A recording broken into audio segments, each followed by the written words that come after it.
Good morning, student. Myself Hetal Pandya, your Hindi teacher from Sri LGK Kakadia Secondary School.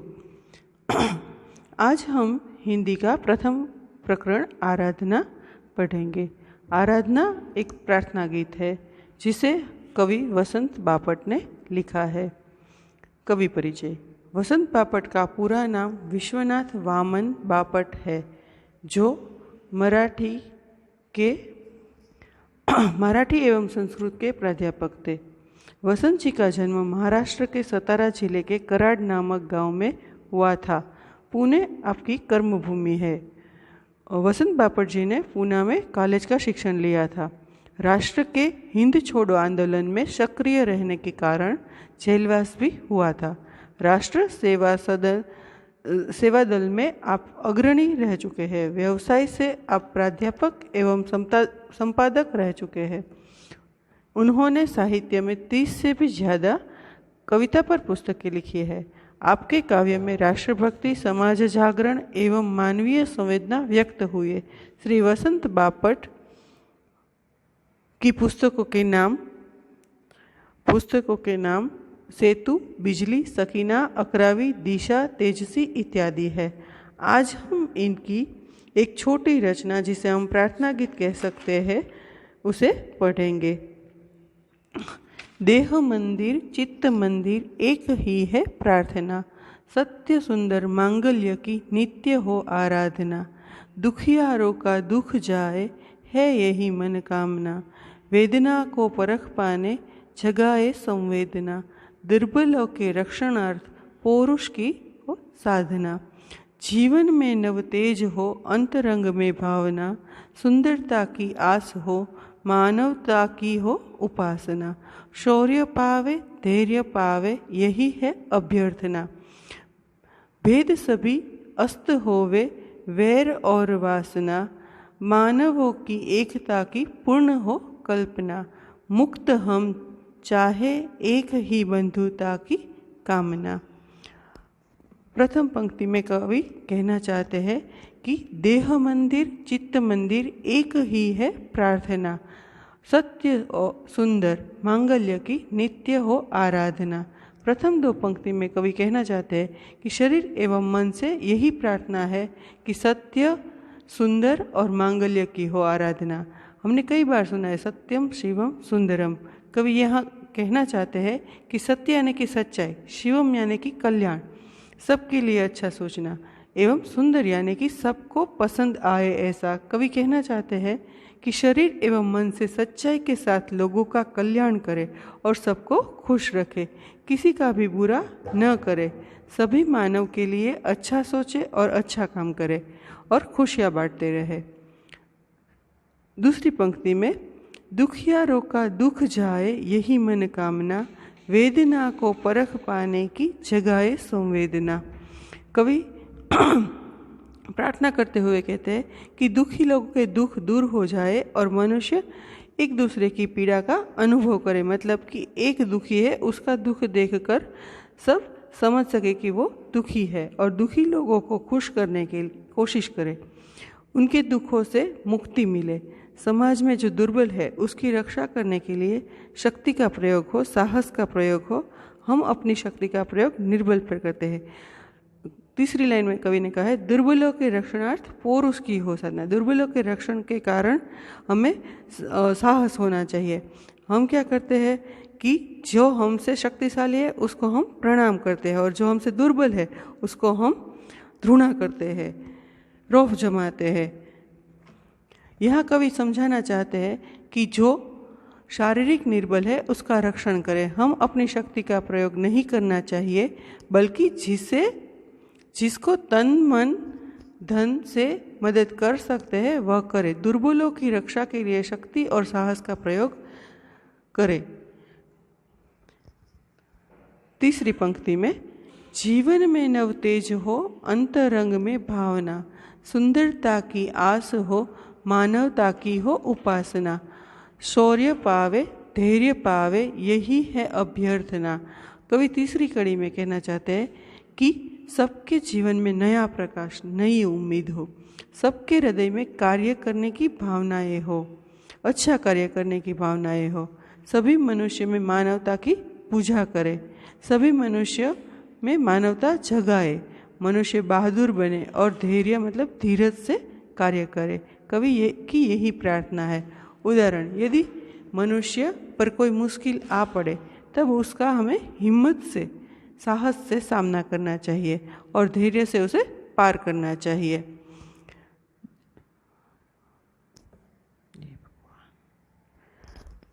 उसका सामना करे, धीरज से, साहस से लड़े। उसी तरह हमारे जीवन में कोई संघर्ष आए तब हमें उसे हराना चाहिए, खुद हार नहीं माननी चाहिए। चौथी पंक्ति में, भेद सभी अस्त होवे, वैर और वासना, मानवों की एकता की पूर्ण हो कल्पना, मुक्त हम चाहे एक ही बंधुता की कामना। कवि अंतिम पंक्ति में बहुत ही सुंदर बात कही है कि मनुष्य मनुष्य के साथ सारे भेदभाव भूल जाए, जैसे जातिवाद, हिंदू मुस्लिम, प्रांतीयवाद, काले गोरे का भेदभाव, अमीर गरीब का भेदभाव, ऊंच नीच का भेदभाव इत्यादि को भूलकर हम सभी को एक साथ अच्छे से रहना चाहिए। कोई किसी का दुश्मन न हो, सब साथ रहे तो दुनिया में कितने लोग खुशी से अच्छाई के साथ रह सकते हैं। किंतु यह कवि की कल्पना है। वास्तव में सभी के मन में लालच है, सभी को ज़्यादा चाहिए, सब चाहिए, दूसरों की परवाह नहीं करते, तभी संसार में लोग दुखी है। सभी मनुष्य को मनुष्य में मानवता हो, बंधुत्व की भावना हो, तभी हम पृथ्वी पर स्वर्ग बना सकते हैं। उदाहरण, हम एक क्लास में 30 विद्यार्थी है, सभी विद्यार्थी मिलजुल कर रहे, किसी से झगड़ा ना हो, सब पढ़ाई में ध्यान दे, एक दूसरे की मदद करे, तब शिक्षक किसी को नहीं डांट सकता। क्या ऐसा क्लास होता है? नहीं। वास्तव में हम सभी एक दूसरे के साथ लड़ते झगड़ते रहते हैं, फिर शिक्षक गुस्सा करके सभी विद्यार्थी को डांटता है। यह बात से हम समझ सकते हैं कि मिलजुल कर रहना और अच्छे से रहना कैसे है। कवि चाहते हैं कि सब मुक्त रहे और सब भाई भाई बनकर रहे और किसी का दुश्मन ना हो। शब्दार्थ और टिप्पणी। प्रार्थना मतलब निवेदन करना, भक्ति एवं श्रद्धापूर्वक ईश्वर की मांगना। मांगल्य मंगल कार्य, नित्य निरंतर प्रतिदिन हर रोज। आराधना मतलब पूजा। वेदना कष्ट और व्यथा। परख गुण दोष को निश्चित करने की परीक्षा। संवेदना, संवेदना का अर्थ है अनुभूति, सहानुभूति। दुर्बल, दुर्बल का अर्थ है कमजोर। साधना, साधना का अर्थ है उपासना, आराधना। अंतरंग, अंतरंग का मतलब है शरीर के भीतरी अंग, जैसे कि मन और मस्तक। आश, तो आश का अर्थ है आशा, भरोसा, सहारा, कामना। मानवता, मानवता का अर्थ है मनुष्यता। आसना, आसना का अर्थ है आराधना। भक्ति, आराधना और भक्ति। धैर्य, धैर्य का अर्थ है धीरता, धीरज, सब्र। अभ्यर्थना, अनुरोध। विनती, अस्त तो ओझल और अंत। नाश, समाप्त। अस्त के 4 अर्थ है, ओझल, अंत, नाश और समाप्त। बैर, दुश्मनी अथवा तो शत्रुभाव। वासना, वासना का अर्थ है कामना, इच्छा। स्वाध्याय। प्रश्न 1, निम्नलिखित प्रश्नों के उत्तर एक एक वाक्य में लिखिए। कवि नित्य कैसी आराधना चाहते हैं?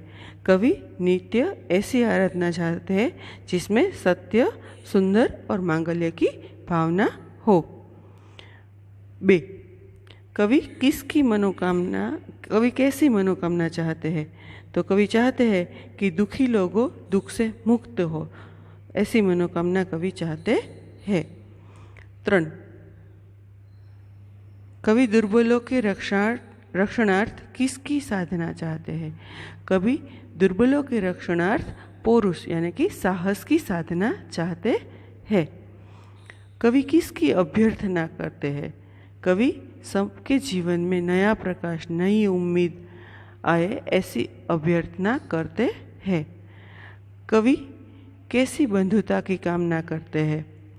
कवि ऐसी बंधुता की कामना करते हैं जिसमें सब स्वतंत्र होकर भी भाईचारा की भावना से जुड़े रहे। प्रश्न बे, निम्नलिखित प्रश्नों के उत्तर लिखिए। 1. कवि कैसे मांगल्य की आराधना करते हैं? तो कवि ऐसे मांगल्य की आराधना करते हैं जो सब लोग सत्य के मार्ग पर चले, सबके मन में सुंदर विचार आए, सब एक दूसरे का कल्याण की बात सोचे, मतलब कि सबका अच्छा हो ऐसा सोचे। बी. कवि के अनुसार किसके दुख दूर होने चाहिए? तो कवि के अनुसार लोगों के जीवन में तरह तरह के दुख है, इन सब दुखों से उनको छुटकारा पाने के लिए कोई मार्ग नहीं मिलता, तब हमें उन्हें सहानुभूति देनी चाहिए और सच्चाई के रास्ते से उनके दुख दूर हो ऐसा प्रयत्न करना चाहिए। दुखों से मुक्ति मिल जाए ऐसी उसको अनुभूति करानी चाहिए। ऐसे उपेक्षित और असहाय लोगों के दुख दूर होने चाहिए, ऐसे कवि चाहते हैं। 3.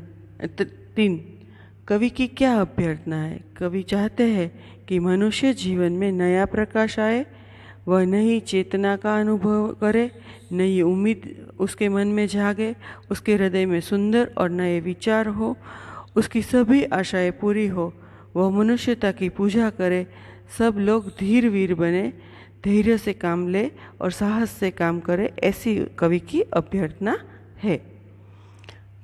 4. कवि भेदों को नाश करने की बात क्यों करते हैं? तो कवि चाहते हैं कि संसार में सब लोग एक दूसरे के साथ मिलजुल कर रहे, उसमें कोई भी भेदभाव ना हो। जैसे कैसे भेदभाव होते हैं? तो कि ऊंच नीच, जाति पाति, प्रांतीयवाद, हिंदू मुस्लिम जैसे, फिर अमीर गरीब, ऐसे कई भेदभाव है। इन भेदभावों के कारण मानव समाज में ईर्ष्या, द्वेष और संघर्ष है, तो वो न हो इसलिए कवि चाहते हैं कि मानव में एकता हो और हमारी विश्व बंधुत्व की भावना जो है वो पूरी हो, इसलिए कवि इन भेदों का नाश करने की बात करते हैं। अब प्रश्न 3 में है, काव्य पंक्ति का आशय स्पष्ट कीजिए। जो मैंने कविता पढ़ाई है उसमें से आपको सुनकर इनका क्या अर्थ है वो आपको लिखना है। फिर उसके बाद है काव्य पंक्तियों की पूर्ति कीजिए, वह भी आपको काव्य देखकर लिखना है। उसके बाद है क्वेश्चन 5, विरुद्धार्थी शब्द। विरुद्धार्थी शब्द को हम पढ़ लेते हैं। दुख तो सुख, जीवन तो मृत्यु, सत्य तो असत्य, सुंदर तो असुंदर, अस्त तो उदय।